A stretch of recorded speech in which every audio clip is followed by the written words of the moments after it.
सर्वेभ्यः नमो नमः। अहम मोनिका तालियान। आज की वीडियो में हम अपनी कक्षा 6 की अमृतम पुस्तक के पहले पाठ जो आपका पुनरावृत्ति का पाठ है उस पाठ का आज बुक वर्क करेंगे। इससे पहली वीडियो में मैं आपको पुनरावृत्ति वाला पाठ समझा चुकी हूँ। आप उस वीडियो को भी जरूर देखिए, क्योंकि जब आप अपने पाठ को पहले समझ लेते हैं और उसके बाद आप अपने प्रश्नों के उत्तर करते हैं तो वह आप आसानी से कर सकते हैं। प्रश्न संख्या 1 है, स्वरान व्यंजनानि च पृथक कुरुत। स्वरों व व्यंजनों को अलग कीजिए। यहाँ पर इन्होंने पंक्ति के रूप में स्वर और व्यंजन एक स्थान पर मिलाकर लिखे हुए हैं, जिनको आपको अलग करके लिखना है। आपका यह कार्य मैं कर चुकी हूँ, आप इसको समझ लीजिए। यहाँ पर स्वरः स्वर लिखे हुए हैं और नीचे वाले भाग में व्यंजनानि यानी कि व्यंजन लिखे हुए हैं। आपको अपनी पंक्ति से स्वर और व्यंजन अलग करके लिखने हैं। जैसे आपकी पंक्ति में का लिखा है, ये आपका व्यंजन है, उ स्वर है, वा आपका व्यंजन है, ज भी आपका व्यंजन है, री आपका स्वर है, ई स्वर है, बा व्यंजन है, लरी आपका स्वर है, अय भी आपका स्वर है, या आपका व्यंजन है, हा व्यंजन है, औ आपका स्वर है, ला आपका व्यंजन है, आ स्वर है, श आपका व्यंजन है, उ स्वर है, छ आपका व्यंजन है, ए आपका स्वर है, ड आपका व्यंजन है, अ आपका स्वर है। इस प्रकार आप अपनी इस पंक्ति से स्वर और व्यंजन को अलग करके लिख लीजिए। प्रश्न संख्या 2 है, वर्ण संयोजनम कुरुत। वर्ण संयोजन कीजिए। यहाँ पर आपका इन्होंने वर्ण विच्छेद दिया हुआ है, इनको आपको वर्ण संयोजन यानी कि सभी वर्ण विच्छेद हुए वर्णों को जोड़कर लिखना है।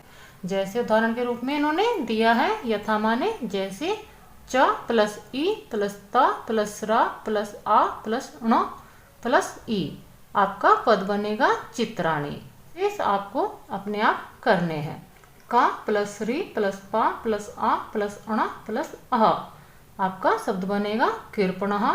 वा plus E plus the plus वा प्लस आ प्लस न पद बनेगा आपका विद्वान। यहाँ पर आप देखेंगे द और वा इन दोनों के बीच में स्वर नहीं आया है, तो यहाँ पर आपका द हलंत्य यानी कि आधा है और वा आपका पूर्ण है। लेकिन जब आप इसको लिखते हैं तो आपको यहाँ पर द पूर्ण और वा आधे रूप में दिखाई देगा। छ प्लस आ प्लस ता प्लस रा प्लस आ प्लस मा पद बनेगा आपका छत्रम। त और र इन दोनों का मेल होने के बाद आपका त्रा पद बनेगा, क्योंकि यह आपके संयुक्त व्यंजन बन जाएंगे। श प्लस रा प्लस ई प्लस मा प्लस आ प्लस ता प्लस ई पद बनेगा आपका श्रीमती। श और रा इन दोनों का भी आप मेल करेंगे तो आपका श्रा मिलेगा और ई जो है वह आपका मात्रा के रूप में आपको दिखाई देगा। उ प्लस जा प्लस वा प्लस आ प्लस ला प्लस आ प्लस मा पद बनेगा आपका उज्ज्वलम। यहाँ पर आप देखेंगे कि 3 व्यंजन एक साथ आए हुए हैं। आपके वर्ण विच्छेद में व्यंजन कितने भी आपके एक साथ आ सकते हैं, लेकिन 2 स्वर आपके एक साथ नहीं आएंगे। यहाँ पर आपके दूसरे ही प्रश्न का खा भाग इन्होंने बनाया हुआ है, वर्ण वियोजनम कुरुत। वर्ण वियोजन कीजिए। ऊपर वाले भाग में आपने वर्णों का संयोजन यानी कि वर्ण संयोग किया है। यहाँ वाले भाग में आपको कुछ पद दिए हुए हैं, उनमें आपको वर्ण विच्छेद यानी कि वर्ण वियोजन करना है। यथा माने, जैसे इन्होंने कुर्वंती का उदाहरण के रूप में दिया है, का प्लस ओ प्लस रा प्लस वा प्लस आ प्लस ना प्लस ता प्लस ई आपका पद है कुर्वंती। इसी प्रकार आपका कृषकाः का आपका वर्ण विच्छेद होगा का। यहाँ पर आप हलंत्य कर दीजिए, क्योंकि जब भी आपके व्यंजन से आपका स्वर अलग हो जाता है तो वह आपका व्यंजन हलंत्य हो जाता है। का प्लस री प्लस सा प्लस आ प्लस का प्लस आहा। शिक्षकः का वर्ण विच्छेद होगा श प्लस ई प्लस का प्लस श प्लस अ प्लस का प्लस अह। यहाँ पर आपका जो अक्षर वर्ण है वह संयुक्त वर्ण है, उसका जो वर्ण विच्छेद होगा वह आपका है क प्लस श। व्याघ्री का वर्ण विच्छेद होगा व प्लस या प्लस आ प्लस घा प्लस रा प्लस ई। मित्राणी का वर्ण विच्छेद होगा मा प्लस ई प्लस ता प्लस रा प्लस आ प्लस अणा प्लस ई। यहाँ पर आपका जो त्रा यह भी आपका संयुक्त व्यंजन है, इसका जो वर्ण विच्छेद होगा ता प्लस रा होगा। वर्णम का आपका वर्ण विच्छेद होगा वा प्लस आ प्लस रा प्लस अणा प्लस आ प्लस ना प्लस आ प्लस मा। इस प्रकार आप अपने सभी पदों का वर्ण विच्छेद बहुत आसानी से कर लीजिए। वर्ण विच्छेद में आपको केवल इसी बात का ध्यान रखना है कि जिस पद का आप वर्ण विच्छेद कर रहे हैं या जिस वर्ण का आप वर्ण विच्छेद कर रहे हैं वह आपका संयुक्त व्यंजन तो नहीं है या उसमें कौन सा स्वर मिला हुआ है, यही आपको अपने वर्ण विच्छेद में ध्यान रखना होता है। यदि आप ऐसी छोटी छोटी बातें याद रखते हैं तो आप अपने वर्ण संयोजन और वर्ण विच्छेद को बहुत आसानी से कर सकते हैं। प्रश्न संख्या 3 है शुद्धम विकल्पम चिनुत। शुद्ध विकल्प चुनिए। यहाँ पर आपसे प्रश्न किया गया है, उसके कुछ विकल्प दिए हुए हैं, उनमें से आपको सही विकल्प को चुनकर अपने बने हुए रिक्त स्थानों को पूर्ण करना है। यहाँ पर प्रश्न है कति पुरुषः भवन्ति। कति माने कितने, पुरुषः पुरुष भवन्ति होते हैं, कितने पुरुष होते हैं। आप अपने धातु रूप वाले भाग से जानते ही हैं कि आपके 3 पुरुष होते हैं, तो यहाँ पर जो त्रियः लिखा हुआ है उसको आप यहाँ पर लिख देंगे क्योंकि 3 पुरुष होते हैं। सिंहौ इति पदे अस्ति। सिंहौ जो आपका इस प्रकार का पद है वह आपका कौन सा पद है, यह आपका द्विवचनम यानी कि द्विवचन का पद है। माला इति पदम अस्ति। जो माला इस प्रकार का पद है वह पद क्या है, यह आपका स्त्रीलिंग का पद है। संस्कृत भाषायाम स्वराः सन्ति। संस्कृत भाषा में स्वर हैं। आप अपने पुनरावृत्ति में स्वर और व्यंजन का ज्ञान प्राप्त कर चुके हैं, तो आपको याद ही होगा कि संस्कृत में 13 स्वर होते हैं, तो 13 की जो संस्कृत होगी त्रयोदशः वह आपका यहाँ पर लिखा जाएगा। लृ इति वर्णः अस्ति। लृ जो इस प्रकार का वर्ण है वह है आपका स्वरः स्वर। पुष्पाणि इत्येतत् वचनम अस्ति। पुष्पाणि जो इस प्रकार का यह पद है इसमें कौन सा वचन है। पुष्पाणि आपका नपुंसकलिंग का पद है, यह आपका बहुवचन का पद है, तो आप अपने विकल्प से बहुवचन पद पर टिक करेंगे और यहाँ पर रिक्त स्थान में भी बहुवचनम भर देंगे। वा वर्णः अस्ति। वा जो आपका वर्ण है वह आपका कौन सा वर्ण है, तो यह आपका अंतस्थ वर्ण है। जो आपका व्यंजन की तालिका आपको बताई गई है उससे आप देख सकते हैं कि य र ल व यह आपके 4 अंतस्थ वर्ण होते हैं। ह वर्ण भवति। ह जो वर्ण है वह होता है। यहाँ पर विकल्प में आपको अंतस्थः स्पर्शः ऊष्मः, यहाँ पर इन्होंने 3 विकल्प दिए हुए हैं, इनमें से सही विकल्प होगा ऊष्मः। जो आपके ह वर्ण होता है यह आपका ऊष्म वर्ण होता है। आप अपनी व्यंजन तालिका में जान ही चुके होंगे कि श स और ह ये आपके 4 ऊष्म व्यंजन होते हैं और य र ल व ये आपके अंतस्थ व्यंजन होते हैं। इनसे अलग जो का से मा तक आपके व्यंजन होते हैं वह आपके स्पर्श व्यंजन कहलाते हैं।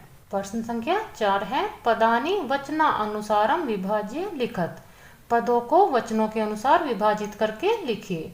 यहाँ पर इन्होंने बहुत सारे पद दिए हुए हैं और यहाँ पर एक वचनम, द्विवचनम और बहुवचनम की तालिका बनाई हुई है, तो आपको इन सभी पदों में से वचन के अनुसार अपने सभी पद छांट कर लिखने हैं। यह तालिका भी मैं आपकी पूर्ण कर चुकी हूँ। जैसे एक वचनम में आपके पद बनेंगे बाला, वृद्धा, पुष्पम, मयूरः, रेखा, मृगः, मीनः। यह सभी आपके एक वचन के पद हैं। इसमें आपके स्त्रीलिंग, पुल्लिंग और नपुंसकलिंग वाले सभी पद आए हुए हैं। द्विवचनम में जो पद बनेंगे अजे, फले, कृषिकौ, शुकौ, रसने, मूषकौ, रमे। इस प्रकार ये आपके द्विवचन वाले पद हैं। इसमें भी आपके स्त्रीलिंग, पुल्लिंग और नपुंसकलिंग के सभी पद मिले हुए हैं। बहुवचनम में जो पद बनेंगे गजः, नक्षत्राणि, लता, चक्राणी, अम्बा, मंडूकाः, दोलाः।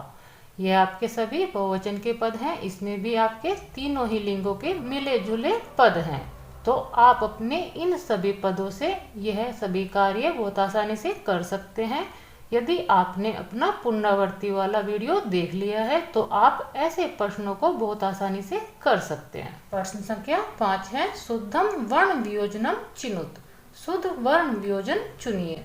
यहाँ पर इन्होंने पद दिए हुए हैं और ऑप्शन में आपके बहुत सारे वर्ण वियोजन किए हुए हैं। तो आप अपने वर्ण का सही वर्ण वियोजन चुनिए। भूमि जो आपका पद है उसका वर्ण वियोजन होगा भा प्लस उ प्लस म प्लस इ। यहाँ पर भी आप ध्यान देंगे कि जो आपका अह विसर्ग है वह आपका स्वर के साथ ही आया हुआ है। मूर्खा, मूर्खा का आपका वर्ण वियोजन होगा म प्लस उ प्लस रा प्लस खा प्लस अह। घृणा, घृणा का आपका वर्ण वियोजन होगा घा प्लस री प्लस अणा प्लस आ। पल्लवः, पल्लवः का आपका वर्ण वियोजन होगा पा प्लस आ प्लस ला प्लस आ प्लस वा प्लस अह। पुत्रः, पुत्रः का वर्ण वियोजन होगा पा प्लस उ प्लस ता प्लस रा प्लस अह। यहाँ पर आप देखेंगे कि पू प्लस त्रा प्लस आहा भी लिखा हुआ है, लेकिन आपको अपने पद का वर्ण वियोजन यानी कि सभी वर्णों को अलग करके लिखना है। उसमें आप किसी भी प्रकार से कोई गलती नहीं करेंगे। आपको अपने व्यंजन और स्वर सभी को अलग अलग करके लिखना है। जिस प्रकार यहाँ पर त्रा आपका संयुक्त वर्ण आया है तो आप अपने संयुक्त वर्ण को भी अलग करके लिखेंगे। जैसे इन्होंने लिखा है ता प्लस रा। ज्ञानम, ज्ञानम का आपका वर्ण वियोजन होगा ज प्लस य प्लस आ प्लस न प्लस आ प्लस मा। यहाँ पर आपका ज्ञानम जो पद है उसमें आपका ज्ञ जो वर्ण है यह आपका संयुक्त वर्ण है। इसका आप वर्ण विच्छेद करेंगे ज प्लस य। उसके बाद जो आपका मात्रा के रूप में स्वर आया है वह आपका आ होगा। ना इसमें आपका हलंतिया हो जाएगा, आ इसमें स्वर मिला हुआ है और आपका हलंतिया मा इसमें हो जाएगा। वर्ण वियोजन में आपको केवल यही ध्यान रखना है कि आपको स्वर और व्यंजन सभी को अलग अलग करके लिखना है और आपके जो भी व्यंजन होंगे वह सभी हलंतिये हो जाएंगे। परियोजना कार्यम, यह आपका परियोजना यानी कि प्रोजेक्ट वर्क है। यह आपको स्वयं करना है क्योंकि आप अपने पाठ को समझ चुके हैं और पाठ पढ़ने के बाद आप अपने इस पाठ का बुक वर्क भी कर चुके हैं। अब आपके ज्ञान की यहाँ पर परीक्षा होगी। यह आपको कुछ कार्य दिया जाएगा, इसको मैं आपको समझा देती हूँ कि इसमें आपको क्या करना है, लेकिन ये आपको स्वयं ही करना है। इसमें प्रश्न संख्या 1 है, पाठ्य पुस्तकात् पुल्लिंग स्त्रीलिंग नपुंसकलिंग विंशतिः शब्दान् चित्वा लिखत। पाठ्य पुस्तक से पुल्लिंग, स्त्रीलिंग तथा नपुंसकलिंग के 20-20 शब्द चुनकर लिखिए। जो आपकी यह पुस्तक है इसमें आए हुए पुल्लिंग, स्त्रीलिंग और नपुंसकलिंग इन सभी के 20-20 पद चुनकर आपको लिखने हैं। प्रश्न संख्या 2 है, प्रदत्तानां पदानां वर्ण वियोजनम कुरुत। दिए गए पदों का वर्ण वियोजन कीजिए। यहाँ पर जो इन्होंने पद दिए हैं इन सभी को आपको वर्ण विच्छेद करना है। आप वर्ण वियोजन को वर्ण विच्छेद भी कह सकते हैं। इसमें आपका प्रश्न, कक्षा, नेत्रम, प्रज्ञा, द्वेषः, उल्लासः, तच्च, यह आपका तत् प्लस च इसमें आपका संधि हुई है। आह्लादः, द्वंद्वम, तर्कः, पृथा, मैत्री, विज्ञानम, पृथ्वी और पत्रम इन सभी पदों का आपको वर्ण वियोजन करना है। तीसरा प्रश्न है, कक्षायाः पंच छात्राणां नाम्नां वर्ण वियोजनम कुरुत। कक्षा के 5 छात्रों या छात्राओं के नामों का वर्ण वियोजन कीजिए। आपको अपनी कक्षा से किसी भी छात्र या छात्रा का नाम लेना है, वह आपको 5 नाम लेने हैं। उन सभी का आपको वर्ण वियोजन यानी कि वर्ण विच्छेद करना है। इसमें आपके 2 प्रश्न वर्ण विच्छेद के हैं और जो आपका पहला प्रश्न है वह आपको अपनी पाठ्य पुस्तक से 20 पद पुल्लिंग, 20 पद स्त्रीलिंग और 20 पद आपको नपुंसकलिंग के चुनकर लिखने हैं। इस प्रकार आप अपना परियोजना कार्य बहुत आसानी से कर लीजिए। यहाँ पर आपका प्रथम पाठ समाप्त होता है। मिलते हैं अगले पाठ की वीडियो के साथ। सर्वेभ्यः नमो नमः।